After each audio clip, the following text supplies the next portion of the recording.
Renton, Washington. The usually loquacious Pete Carroll could hardly wait to leave the podium while speaking to reporters on a Zoom call from Seattle Seahawks headquarters on Monday. "Gotta go. Gotta go," Carroll said with a laugh. Last one. You can understand Carroll's haste given everything the Seahawks are up against heading into their Thanksgiving night matchup against the San Francisco 49ers at Lumen Field, 8:20 p.m. ET, NBC. The circumstances were already challenging enough, with a short week to prepare for a loaded opponent that dominated Seattle in a 3-game sweep last season, including the playoffs. Things got even harder for Seattle when quarterback Geno Smith and running back Kenneth Walker III were injured in Sunday's loss to the Los Angeles Rams. Carroll expects Smith to play despite the triceps contusion on his right arm that has continued to cause him discomfort, while Walker is listed as doubtful because of a strained oblique.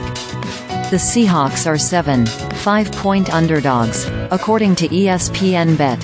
If that line holds, it'll be the most that a Seattle opponent has been favored by at Lumen Field since the Rams were in Week 5 of the 2018 season, plus 7.5. From the moment the NFL schedule was announced in May, this game looked like the measuring stick to see how much the Seahawks had closed the massive gap between themselves and the 49ers that was repeatedly exposed in 2022. San Francisco won 20-7 in Week 2, with the Seahawks' only points coming on a blocked field goal that they returned for a touchdown. The second matchup in December was an 8-point 49ers win, but Seattle got a late touchdown that masked what was more of a one-sided affair than the final score indicated. The Seahawks actually led by a point at halftime of their wild catch matchup, but the 49ers' talent edge and physicality won out in the second half of what became a 41-23 San Francisco runaway that included 505 yards of total offense. Over 3 games, the 49ers outscored the Seahawks 89-43, outgained them 259 yards to 825 and took the ball away 6 times compared to Seattle's 0. "Obviously they beat us 3 times last year, and to me that's unacceptable," Smith said. The transformation the Seahawks have undergone defensively is the best reason to think they'll be more competitive against the 49ers this time around.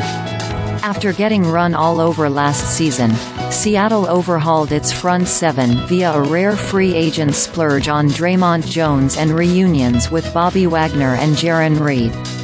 That makeover continued with the addition of Leonard Williams at the trade deadline. The Seahawks also beefed up their secondary by signing safety Julian Love and selecting cornerback Devon Witherspoon with the number 5 overall pick. Witherspoon has arguably been their best defensive player this season. They also have Jamal Adams back after he missed almost all of last season with a quad injury.